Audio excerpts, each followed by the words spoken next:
Այսօր խոսելու ենք on-line տաքսի սերվիսների վարորդների խնդիրների մասին։ Եկամուտ էին նվազում, հավելվածների բարձր միջնորդավճարներ, տուգանքներ եւ վերահսկողության բացակայություն։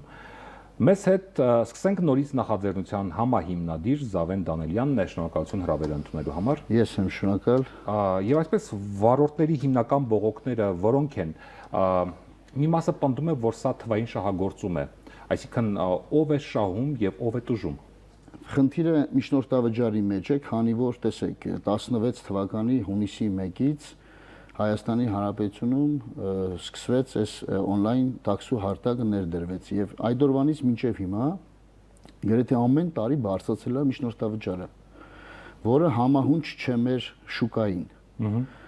Բայց դառնում է, որ իրանց ասելով համահունչ է գնային քաղաքականությանը։ Օրինակ տաքսին ամենաէժանը տարածաշրջանում Հայաստանում է, բայց միջնորդավճարը հավասար է բոլոր երկրների հետ։ Այստեղ մենք չենք դիմում, մենք չենք առաջարկում, որպեսզի բարձրացնեն ուրեմն գները տաքսու, բայց մենք պնդում ենք, որ տարիներ շարունակ 10 տարի չի կարող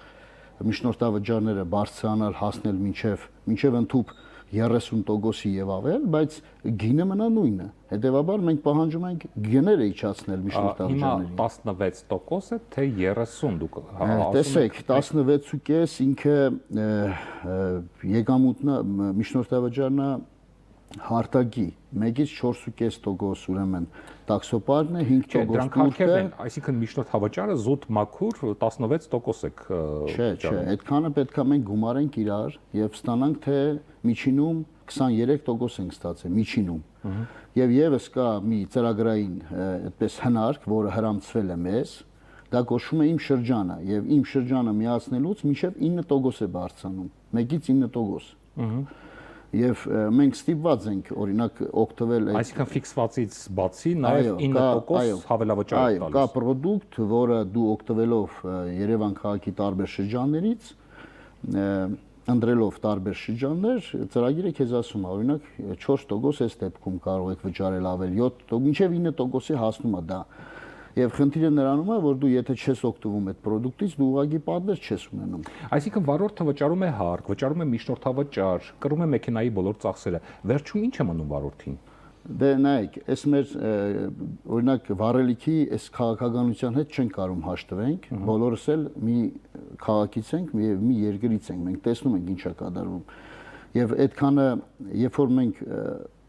օրվա վերջում ուզում ենք տեսնենք ինչքան ենք աշխատել, օրինակ տոկոսային հարաբերությամբ ես երեք աշխատել եմ 70-ից 25։ 25-ը իմն է եղել։ Եվ հետեւաբար լինում է որքան ժամանակ է աշխատաժամանակը։ Աշխատաժամանակը ժամանակում եք դա ես 10 ժամ տեսեք գծի մեջ եմ եղել, 10 ժամ։ Ու եղել է ժամում մի պատվեր եմ արել, բայց ես գծի մեջ եմ, ես դուրս եմ եկել աշխատանքի։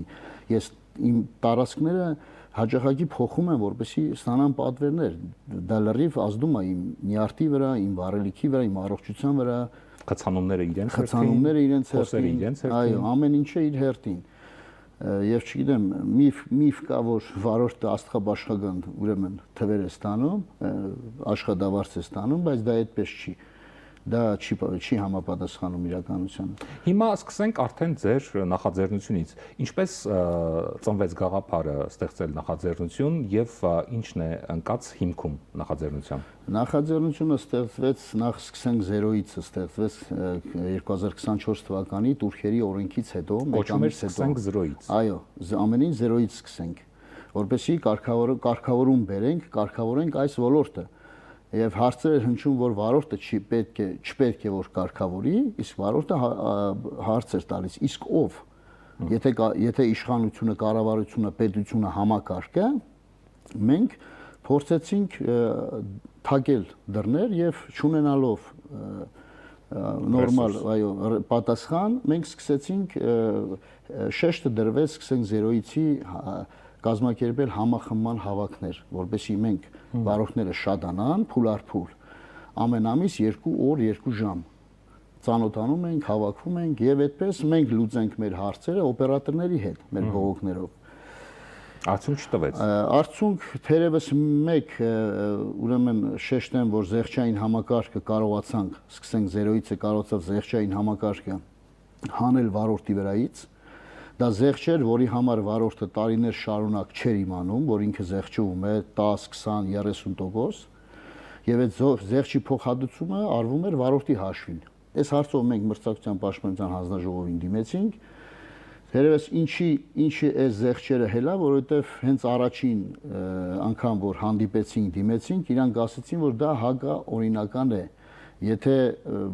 զեղչ ես անում եւ դրա դիմաց որպես պրոդուկտ վաճառում ես պատվիրատուին գումար ես վերցնում, սա հագա օրինական է։ Թերևս կարացին 8 ամսում իրանք կարացին այդ զեղչերը մեր վրայից հանեին։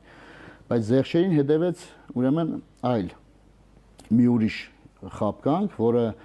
ծրագրով, երբ որ վարորդը քշում է, ինքը հասկանում է, դա ուղղակի բառացի բացատրելով չի, թե ամեն անգամ ինքը ինչ հնարքների մանիպուլյացիոն կհանդիպի համակարգի միջոցով, այո։ Ահա, այսինքն անկախ վարորդի կամքից մանիպուլացվում է համակարգը, գումար է շորթում կամ տոկոսներ է շորթում դրանից։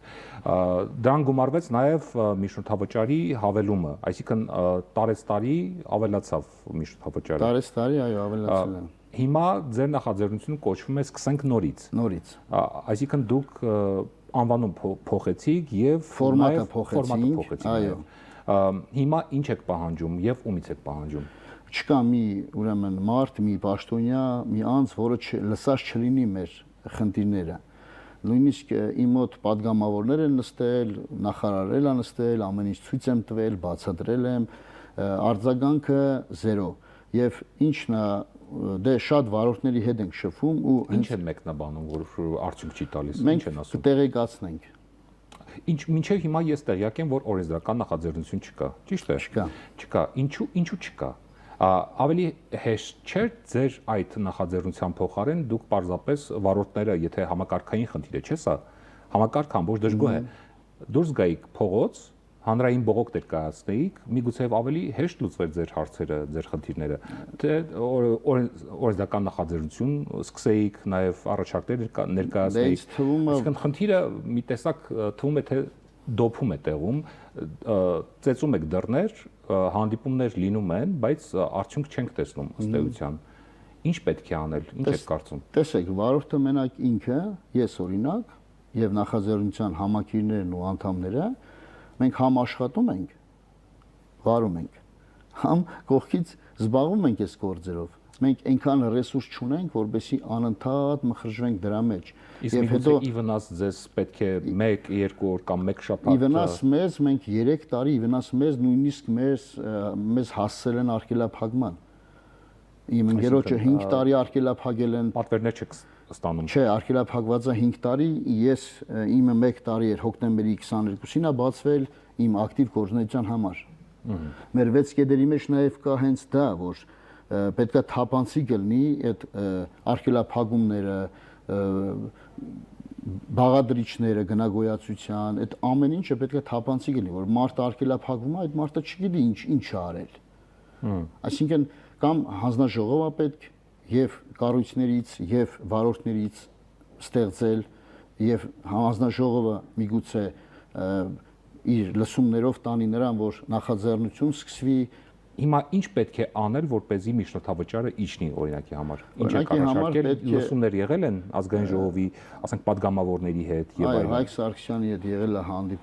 հանդիպում 24 թվականին եւ վերջերս այս շաբաթվա մեջ լսումներ եղել են շատ ժամայնով շատ բովանդակալից, ամեն ինչ հասկանում են եւ իրանք փորձում են օգնել մեզ, որպեսզի իրանք նախաձեռնողը լինեն ազգային ժողովում։ Հիմա ինչն է հարցը եղել, որ 3 տարի չեն արձագանքել, ուղղակի պետքա բարի կամք ունենային եւ արձագանքեին, որովհետեւ տաքսի վարողները ըստ վերջին տվյալների 120,000-ն են։ Այդ 120,000 վարորդը իր ընտանիքի անդամների հետ, դա մեր ազգաբնակչության, չինեմ 3-400,000 մարդ է լինում։ Միթե կարելի է այս ոլորտը սենց վիրավորանք կա վարորդներից այն մասով, որ օրինակ ասում է ապահովագրության այս փաթեթը, որ բերել են, օրինակ լավ մատուցել են, լուսաբանել են, չէ՞, լավ լուսաբանել են։ Հարմարավետ է ինքը, ոչինչ բան չենք ասում, բան չենք ասում։ Խոսքը դրա մասին չէ, ինքը հարմարավետ է, բայց այդ հարմարավետության համար ով է վճարում եւ ով է շահում, ով է տուժում։ Այստեղ հարցը մեր մոտ ինչն է ծագում, հարցը այնա որ երբ որ պետքա որ դա լինի, լուսաբանվում է, բայց երբ որ պետք չի որ դա լինի, առավոտ զարթնում ենք, տեսնում ենք 5% տուրք պետքա տանք, բայց չի լուսաբանվել, վարորդ ինչի համար դու պետքա տաս այդ տուրքը, հանուն ինչի։ Ես ստուգել եմ պետքի ծրագրով իմ տվյալները ՀՎՀ-ն լրացրել եմ, այնտեղ գրում է որ Դանիելյան Զավեն SS համարի ՀՎՀ ինքնական հարկ վճարող։ Ես զարմանում եմ, ես ինքնական հարկ վճարող չեմ։ Այսինքն դուք նույնիսկ գրանցված աշխատող չեք։ Այսինքն դուք չեք օգտվում ոչ առողջապահական բանից, մենք միայն օգտագործում ենք։ Ահա։ Այս հարցերը եւս բարձրացնում եք։ 3 տարիա բարձրացնում ենք։ Ես այս հարցերով քնում եմ, հելնում եմ, աշխատում եմ։ Վերջերս ուղիղ եթերում իմ հետ կապնվել է նորից Ղազախստանի մեր գոլեգան, որը նորից սենց բողոքի ակցիաներով այն տարիներին եւ մենք մոտ 1 ժամ զրուցել ենք, բոլոր վարորդները տեսել են, համոզված եմ էլի պաշտոնյաներ տեսել են այս եթերը, իրանց մոտ սենց է եղել։ Պետությունը մի օր ասել է նկատի ունեք Ղազախստանում։ Այո, Ղազախստան պետությունը մի օր ասել է հարգելի վարորդներ, դուք պետքա հարկ տաք 4%, որից 2-ը մենք կտրամադրենք առողջապահության ֆոնդին, 1-ը կտրամադրենք թոշակառուների ֆոնդին, այն մեկն էլ կտակ որպես հարկ։ Ինչն է հետաքրքիր, որ վարորդները ընդվզել են, մեծ հավաքներ ա եղել, որ չտան։ Հիմա այստեղ հարց։ Հայ վարորդը ինքն է խնդրում, որ այդ турքի օգուտը տեսնի, որ ինքը այդ турքը տա։ Ղազախ վարորդը չի ուզում տա, իսկ Ղազախ պետությունը ստիպում է, որ իր քաղաքացին օրինապաշտ ծեվի, աշխատի եւ ապրի։ Իսկ մեր պետությունը արհամարում է մեզ։ Դրա համար ինչի պետք է այդ 5%-ը ուղագի գնա եւ հայտարարություններ արվի, որ օրինակ Երամսյագում 26 միլիարդ շրջանառություն ապահովեցիք, շնորհակալ ենք ձեզ, կամ դա Samsung 91 միլիարդ։ Բա մենք ումից շնորհակալ լինենք։ Մենք էլ ենք ուզում ինչ-որ մի բան ստանալ եւ շնորհակալ լինենք։ Լավ, առաջիկա ձեր անելիքները որոնք են, ինչ եք անելու։ Մենք հույս ունենք, որպեսի բոլոր կողմերը ազգային ժողովում գտնվող, մենք ապաքաղաքական նախաձեռնություն ենք եւ մենք ուղարկել ենք Հայկ Սարգսյանին մեր ուրեմն առաջարկը եւ Հայաստան Դաշնքից Աննա Գրիգորյանին։ Եվ համարներով առաջին, երկրորդ եւ երրորդ տեղում դեռևս չկա падգամավոր, որը հանց կառնի օգնելու եւ մենք իրեն ուղարկենք այդ առաջարկը։ Այսինքն մենք պատրաստ ենք բոլորի հետ համագործակցելու, մենակ մեր հարցը լուծելու։ Եթե չեմ սխալվում, նաեւ ավականու հետ եք դուք։ Այո, ես չորեքշաբթի օրը մի խումբ վարորդների հետ անհատ համ նախաձեռնությունը, համ վարորդները անհատ, որպես իրենց էլ լսեն, հանդիպել ենք իրենց հետ։ Եվ ամբողջ մեր այսքան տարիների նամակները պետական այրերին, տարածքային կառավարություն, ֆինանսներ, ՊԵԿ, մրցակցության հանձնաժողով,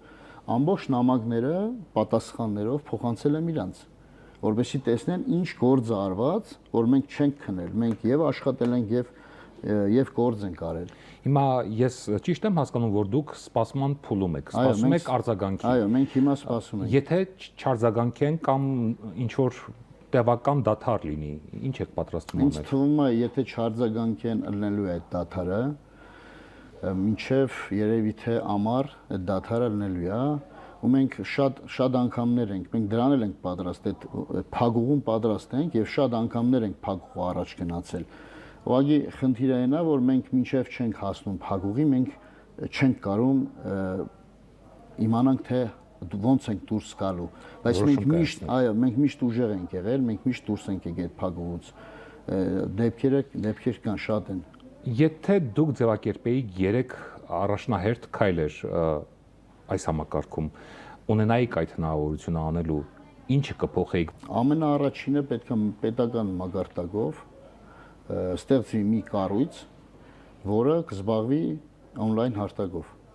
Տեսեք, տարածքային կառավարման նախարարությունը հանդիպման ժամանակ ասում է մենք լծակներ չունենք։ Մենք կարանք այս հարցով զբաղվենք, դա ձեզ չի օգնելու։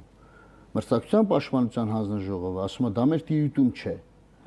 Էսի մենք չենք կարող լուծենք, էսի կարանք, բայց դա ձեզ այդքան էական օգուտ չի տա, այսինքն որտեղ մենք ման եք գալիս, մի կառույց չկա,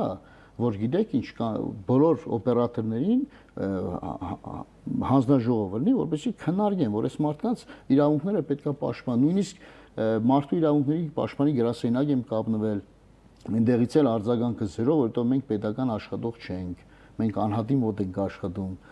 այսինքն հասկանում եք, պետական մագարտակով մենք չունենք պաշտպանություն։ Հիմա 3 կարևոր առաջնահերթություն, 3 քայլ։ Առաջին քայլը, որ պետք է մարմին ստեղծվի, որը եւ վարորդների Առցանց հարթակով է զբաղվելու։ Այո, զբաղվի, բայց վարորդների մասնակցությամբ, քանի որ փորձը ցույց է տվել, որ եթե չկա այնտեղ վարորդը, աբսուրդային օրենքներ է ստեղծվում։ Պետք է վարորդից հարցնեն, լսեն, ծրագիրը նայեն, տեսնեն ինչ խնդիրների առնչվում ինքը, նոր օրենքներ ստեղծեն։ Երկրորդը մեր մտավախություն կա վարորդների մեջ, նախ նշեմ, турքի մասով որ խոսում ենք, ոմանք ասում են, գիտեք, կարողա բարձրաձայնենք, որ турքի 5%-ի տեղը մեզ ինչ որ բան տան, ասենք կարողա բարձրաձայնեք եւ турքի 5%-ը թողան եւ հավելյալ 5% բարթեն մեր պարանոցին, մեր ուսերին։ Այդ մտավախությունն էլ կա, դրա համար կաշկանդվում եմ ասեմ, մենք կուզենանք, որ դրանից էլ օգտվենք, այսինքն մեր իսկ տրված արդեն 5%-ից մենք օգտվենք, նույնը թողոլներ 2% մեր 1% թոշակառուներին, 2% բժշկական ֆոնդին, 2%-ն է հարկ վճարվեր։ Նորմալ է դա, մենք համաձայն ենք դրան։ Իսկ ինչ մնում է, իսկ երրորդը միջնորդավճարների վերին շեմ պետք է սահմանվի, որն է ըստ ձեզ այդ վերին շեմը։ Վերին շեմը մինչև օպերատորի, կոնկրետ օպերատորի մինչև 7%-ը։ Այսինքն դուք կոչ եք անում, որ պետությունը սահմանի առավելագույն շեմը միջնորդավճարի։ Այո, որպեսզի շուկան ազատ, թափանցիկ աշխատի, որպեսզի չլինի մոնոպոլիա։ Այսինքն 7-ի մեջ թող իրանք տեղավորվեն։ Ռեալ թիվ եք ասում դա։ Այո, ռեալ թիվ ենք տրամաբանության մոտ թիվ է։ Այո, եթե 10 տարում մեր գինը մնացել է օրինակ տաքսու գինը 300 դրամ է մնացել 3 կիլոմետրը մինիմալը։ Ինչու պետքա լինի օրինակ մինչև 30% միջնորդավճարը։ Այսինքն առաջ էլ է եղել 7, 6 եւ գինն էլ է եղել 300։ Ոնց էին աշխատում այդ ժամանակը։ Չէ՞։ Հիմա ամեն ինչ թանկ է, 10 տարի անցել է։ Մեքենայի տեխնիկական են ամեն ինչը, որ դետալները, այո, 10 անգամ 10 տարում թանկացել է եւ 7 անգամ իր միջնորդավճարն է թանկացել։ Հիմա մենք չենք ուզում բարձրանա ինչի համար գինը, որովհետեւ մենք բոլորս ենք օգտվողը, մեր ժողովուրդն է։ Թող իրանք մի քիչ զսպեն իրանց ախորժակը, սա նորից եմ ասել, մի քիչ գումարներ աշխատեն։ Շնորհակալություն հարցերին պատասխանելու համար։ Ես եմ շնորհակալ։ Մենք զրուցում էինք սկսենք նորից նախաձեռնության համահիմնադիր Զավեն Դանելյանի հետ։ Ցտեսություն։